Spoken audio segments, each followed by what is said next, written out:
Assalamualaikum warahmatullahi wabarakatuh. Waalaikumsalam.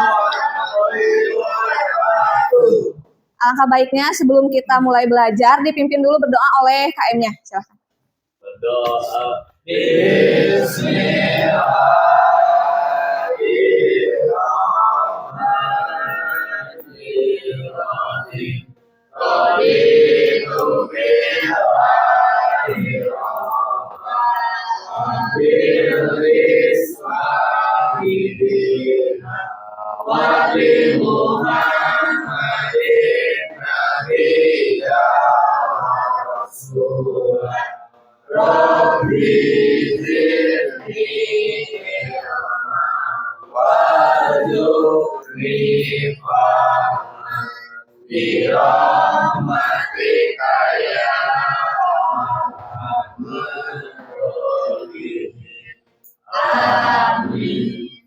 Baik, gimana kabarnya hari ini anak-anak?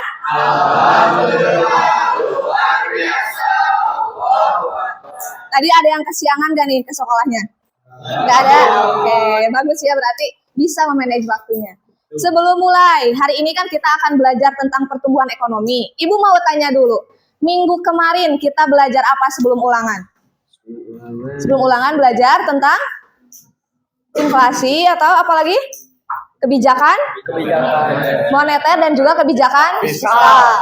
Siapa yang bisa merumuskan kebijakan moneter? Bank Sentral. Bank Sentral. Kalau kebijakan fiskal? Pemerintah. Pemerintah atau Kementerian Keuangan. Oke, masih ingat ya materinya? Kemarin juga sudah ulangan. Gimana hasilnya? Bagus-bagus?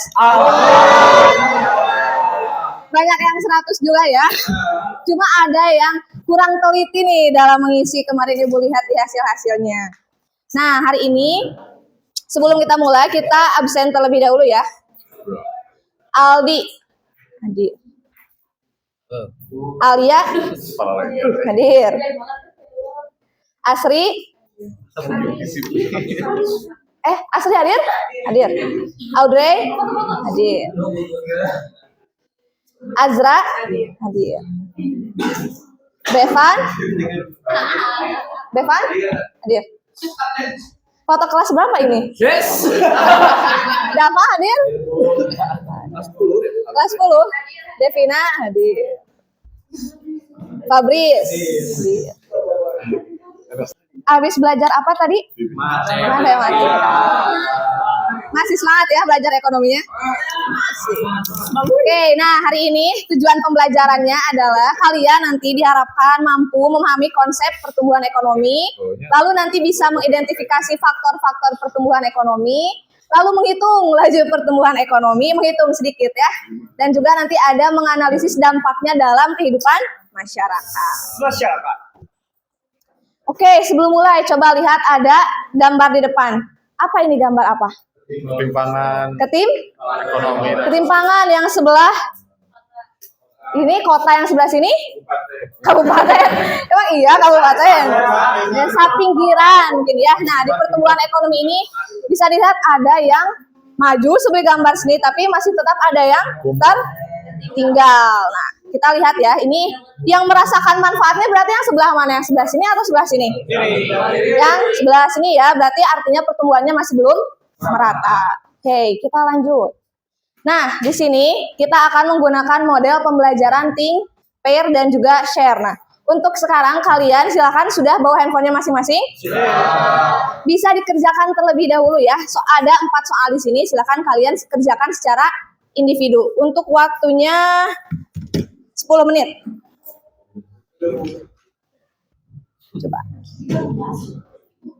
Kenapa? Di buku masing-masing saja. Boleh ditulis soalnya. Banyak, Bu. Panjang kan? Sedikit.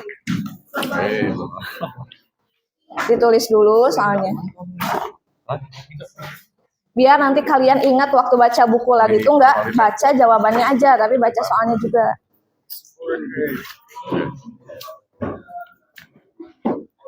Mau baca, I guess. Ada bukunya? Kemana? Mau kemana, Cuk? Jangan ngedim. Jangan ngedim ini dulu. Flip that shit. Nanti gitu. Nanti. Nah, iya itu dulu yang di depan dulu. Kelihatan nggak? Nah. Hmm? Yang ini. 4 ini. Yang 4. Ada bukunya? Jangan. Kalau ada yang mau tanyakan, tanyakan ya. Yep.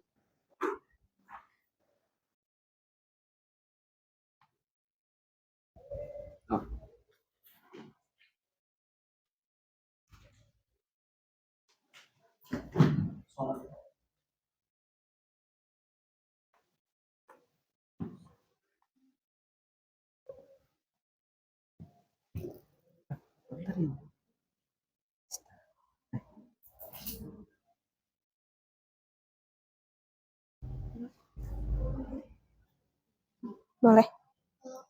Sok. Ada bukunya? Bukunya.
Sudah?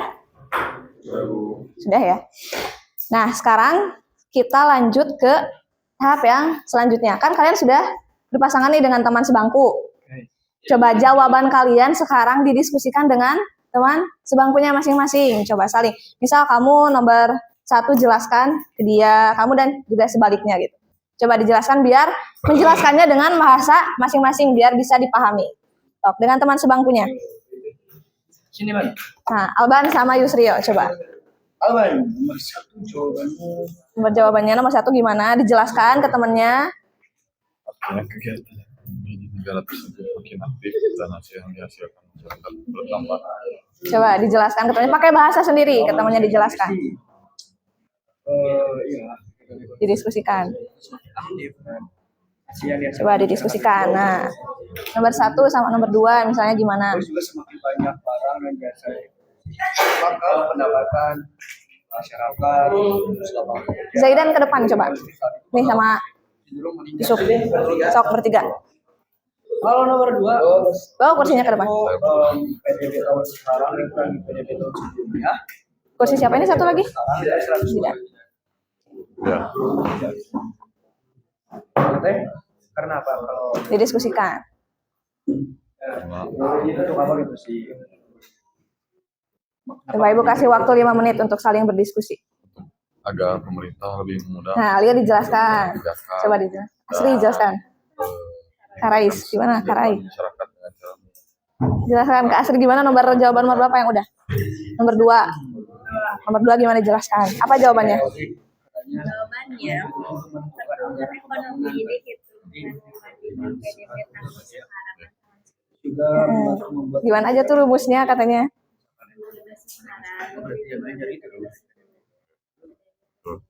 semua tahu kondisi ekonomi. So, sekarang giliran Asri.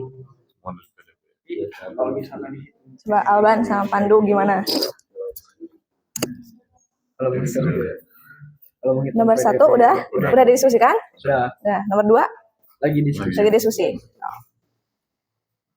Fabrice sama Giraldo. PDB tahun sekarang terus dikurangi PDB tahun sebelumnya. Terus dibagi PDB tahun sekarang ini dikali 100%. Ya, itu rumusnya. Rumusnya? Ya, berarti kalau dilihat Indonesia masih aman dong buat perekonomiannya. Karena PDB tahun sekarang masih aman. PDB tahun sebelum Dikurangi PDB tahun sebelumnya. Nomor 3, coba. Alban gimana? Belum nomor 3-nya? Ya. Nah, jelasin sama Yusril.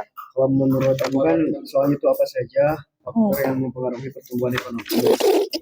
Kalau menurut itu pertama dari sumber daya alam, kualitas SDM. Sumber daya alam itu kan kalau misalkan sumber daya alam kita banyak, maka hasil ekspor juga kan bakal mempengaruhi ekonomi kita. Tuh. Juga teknologi, contohnya itu salah satu petani yang dulunya itu menanam padi di baik, itu masih manual. Nah, dia Jelaskan beralih tuh Alban. ke teknologi modern, itu juga Bisa meningkatkan pertumbuhan ekonomi. pertumbuhan ekonomi. Oke. Kemudian pendidikan ya.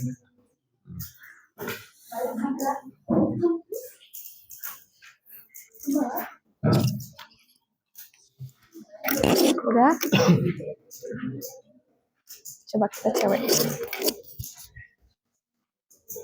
Udah saling menjelaskan? Iya, Gimana? lagi ini No, diskusi Bu. nomor 1. Satu itu tentang kegiatan ekonomi meningkat, pendapatan masyarakat bertambah kayak banyaknya. Jelaskan yang di sini ke teman kamu, usaha jelaskan ke teman baru kamu. Dibuka kayak sehingga lapangan kerja bertambah kayak lapangan padel itu Nah, kan lapangan padel, sekarang tuh. lagi hits-hitsnya ya. Iya. Nah, jadi bertambah karena banyak yang minat gitu. Jadi gara-gara karena FOMO juga gitu, Mir. Terus gini, Mir. Nomor 2, gimana? jadi nomor 2 tuh pertumbuhan ekonomi PDB tahun ini dikurangi PDB tahun lalu. Jadi dijumlahkan Mir sama tahun ini sama tahun lalu Mir gitu. Oke, Mir? Iya, iya. Jadi 100% kan hasilnya dikali 100%. Nah, itu. Gitu. Udah, Bu. Oke, udah. Coba Aldi jelaskan ke Lutfi gimana nomor berapa? Nomor 1. Jadi Jelaskan ke Lutfi. Coba ke Lutfi yang jelasinnya.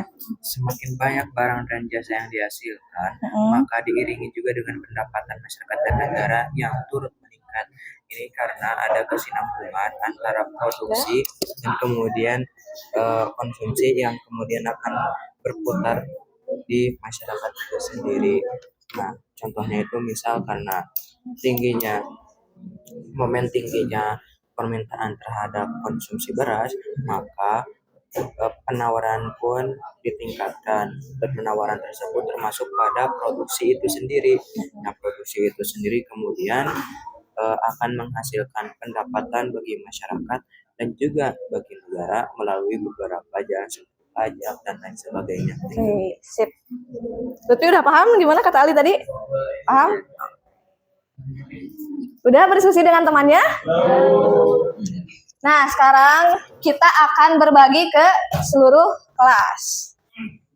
Soal yang pertama, mengapa peningkatan produksi barang dan jasa dapat menunjukkan bahwa suatu negara mengalami pertumbuhan ekonomi? Jelaskan dengan contoh dalam kehidupan sehari-hari. Coba pasangan mana yang mau memberikan jawabannya? Devina, boleh. Nih, Yusril, coba kasih ke Devina. Iya, berdua sambil berdiri. Berdua. Iya, berdiri. Sambalnya. Aku ininya, contohnya. Oh iya. Peningkatan produksi barang dan jasa menunjukkan adanya pertumbuhan ekonomi karena jumlah barang dan jasa yang dihasilkan negara bertambah. Artinya kegiatan ekonomi semakin aktif dan pendapatan masyarakat meningkat. Contohnya, banyak pabrik membuka produksi baru sehingga masyarakat mendapat pekerjaan dan daya beli meningkat. Oke, pasangan mana lagi yang mau? Mana? Oke, Yusril dulu, coba. Nanti ya, ada 4 soal. Nah, Yang ini bukan yang ya, yang ini, yang nomor 1. Sambil berdiri. Gimana nih? Siapa tahu berbeda kan pendapatnya dengan Devina. Berdiri, Alban juga berdiri. sebenarnya dari kami juga tidak terlalu berbeda ya dengan yang disampaikan oleh Devina, karena kita mengartikan hal itu, kegiatan ekonomi di negara tersebut itu bakal semakin aktif dan hasil yang dihasilkan masyarakat itu bertumbuh. Semakin banyak barang dan jasa yang diproduksi, maka pendapatan masyarakat, kemudian lapangan pekerjaan, dan keuntungan perusahaan itu bakal cenderung meningkat. Oke, contohnya gimana? Contohnya seperti di bidang jasa, misalnya layanan ojek online semakin banyak digunakan. Perusahaan menambah jumlah driver dan layanan baru. Hal ini membuat lebih banyak orang mendapat pekerjaan dan pendapatan yang lebih banyak. Oke, coba kita lihat. Nah, betul, pertumbuhan ekonomi adalah proses perubahan kondisi perekonomian suatu negara secara berkesinambungan menuju keadaan yang lebih baik. Ditunjukkan dengan apa? Ditunjukkan dengan adanya pertumbuhan produksi barang dan jasa. Sepertinya tadi kayak yang ojek online, karena semakin marak maka semakin dibutuhkannya driver. Atau tadi kata Alia gimana, Alia? Lapangan padel. Lapangan padel. Kenapa lapangan padel?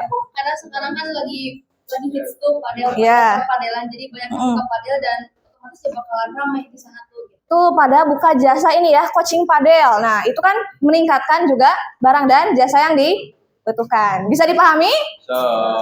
Oke, kita lanjut ke yang nomor 2 dulu, Dava. Bagaimana cara menghitung pertumbuhan ekonomi suatu negara menggunakan data PDB dan mengapa perhitungan tersebut penting bagi pemerintah? Tadi jajaran ini sudah. Oke, Giraldo dan Fabrice. Coba berdiri berdua.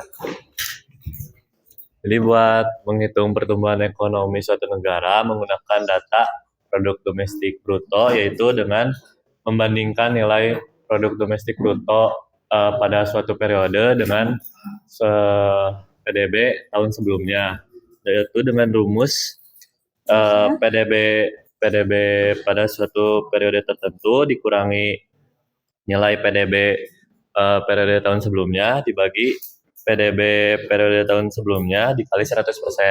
Oke. Ya, dan Jadi mengapa penting katanya? ya, data ini penting untuk memproyeksikan rencana pembangunan nasional dan juga menilai keberhasilan kebijakan ekonomi. Oke, siap. Coba sekarang kita hitung. Nah, coba kalian hitung. PDB tahun 2024 1.200 triliun, PDB tahun 2025 1.500 triliun. Yang mana tahun berjalan? 2025. Tahun sebelumnya 2024. Coba ke depan langsung. Mau ke depan langsung? Oke. Di sini di depan. 300 triliun. Sini. 1, Coba ditulis. 2 triliun.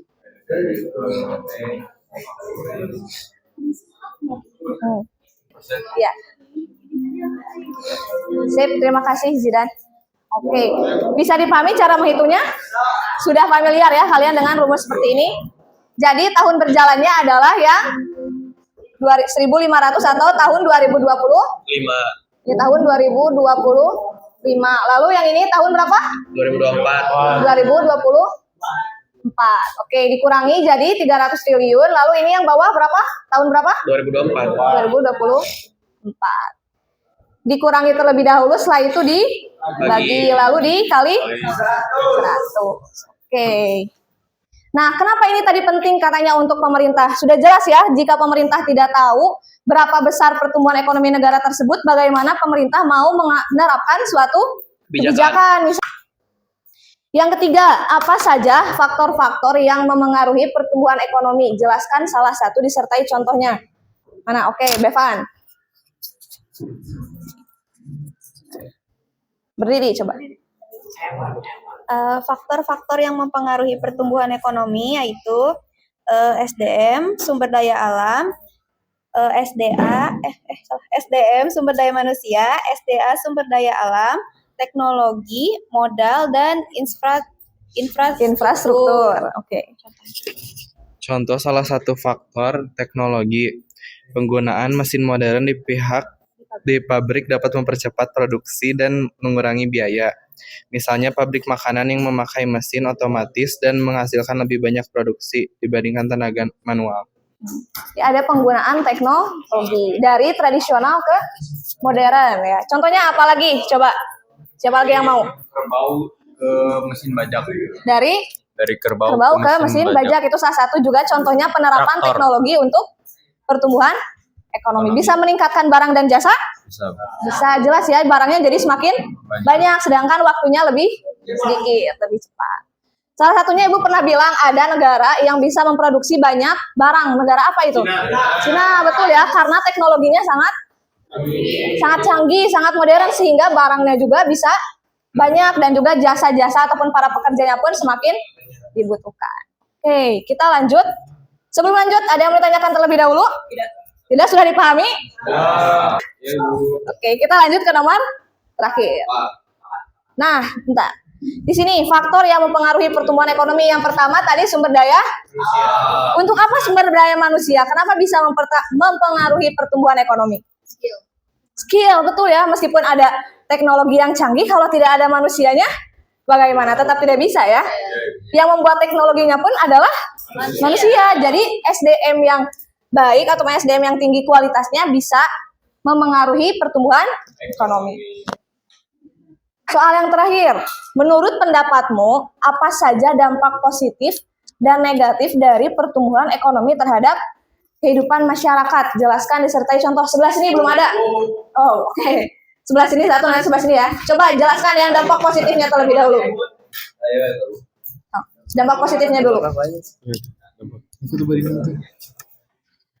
Dampak positifnya lapangan bekerja bertambah, pendidikan kesejahteraan meningkat. Yang negatif. Kalau dampak negatifnya di ini nggak? Udah, nanti dampak negatifnya sama yang lain. Coba dampak positifnya. Dalam Haikal gimana? Positifnya itu yaitu banyaknya pembangunan pabrik membuat masyarakat memperoleh pekerjaan dan penghasilan tetap. Dan memperoleh penghasilan yang tetap. Oke, dampak negatifnya sekarang. Oke, nih. Pandu. Nih yang bertiga. Berdiri. Jadi untuk dampak negatif ada kesenjangan sosial. Contohnya ada orang yang semakin kaya, sedangkan masyarakat miskin tertinggal. Yang kedua ada kerusakan lingkungan. Contohnya banyak pabrik menyebabkan polusi udara dan air. Yang ketiga gaya hidup konsumtif.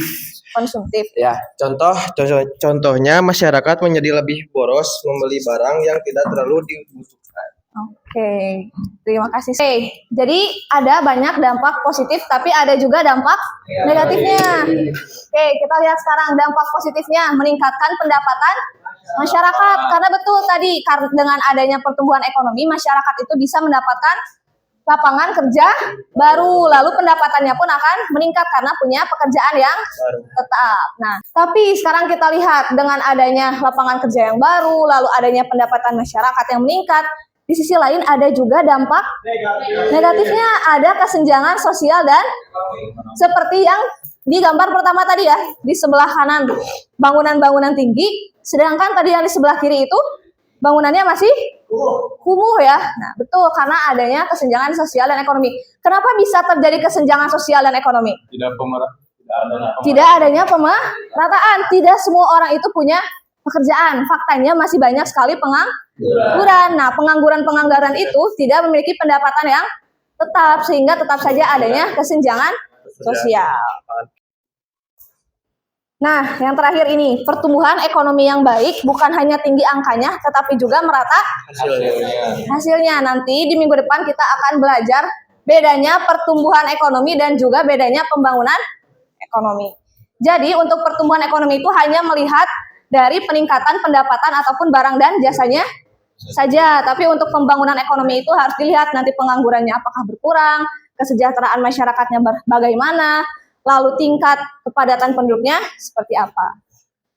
Sebelum kita ke kuis, ke evaluasi, ada yang menanyakan terlebih dahulu? Sudah siap kuis? Oh, Yusril. Oke, gimana Yusril? Oh, enggak, tidak menanyakan. Oke. Sudah siap? Coba dibuka lagi handphonenya sekarang.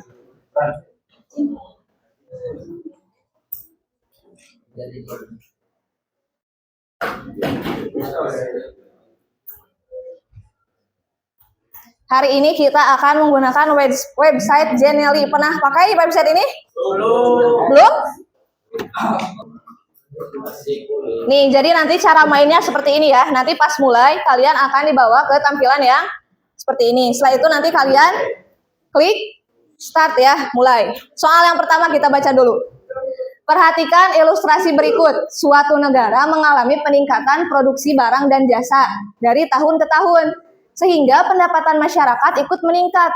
Kondisi tersebut menunjukkan bahwa negara mengalami pertumbuhan ekonomi.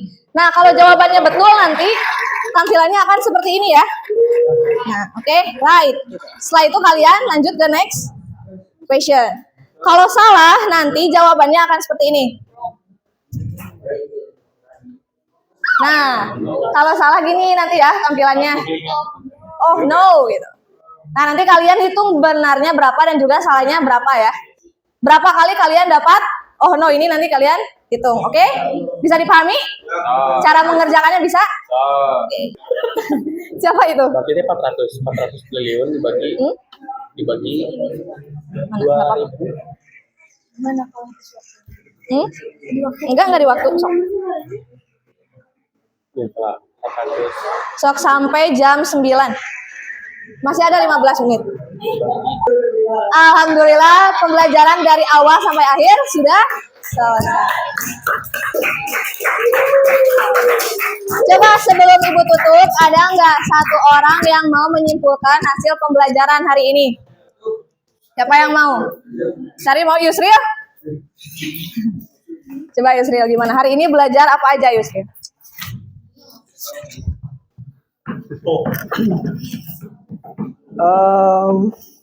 Bentar Ibu. Oke, jadi barusan kita itu belajar mengenai pertumbuhan ekonomi. Yang mana pertumbuhan ekonomi itu adalah proses perubahan kondisi perekonomian di suatu negara. Yang mana itu tuh menentukan bagaimana negara itu bertumbuh ekonominya, apakah mereka naik ataupun tidak.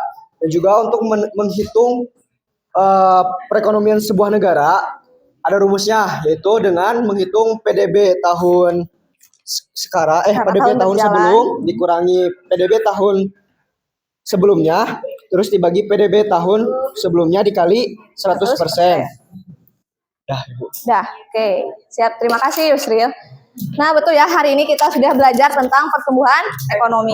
Jadi, pertumbuhan ekonomi itu dilihat dari adanya kenaikan produksi barang dan jasa. Lalu ada faktor negatif dan juga faktor dampak positif dan juga dampak negatif. Ada faktor yang mempengaruhinya, ada apa aja? Sumber daya alam dan modal. Oke, gimana hari ini belajarnya bisa dipahami? Tadi kuisnya seru? Oke, alhamdulillah ya. Nah, untuk minggu depan ataupun pertemuan selanjutnya, karena besok kalian nggak masuk ya. Tuh, kita bertemu lagi di Rabu minggu. Kita akan belajar tentang pembangunan ekonomi. Oke, alhamdulillah belajar sudah selesai dari awal sampai akhir. Terima kasih kalian hari ini belajarnya sudah sangat aktif. Tadi juga mengisi kuis ya, sangat luar biasa gitu. Sekian dari Ibu, mohon maaf apabila ada kesalahan. Wassalamualaikum warahmatullahi wabarakatuh.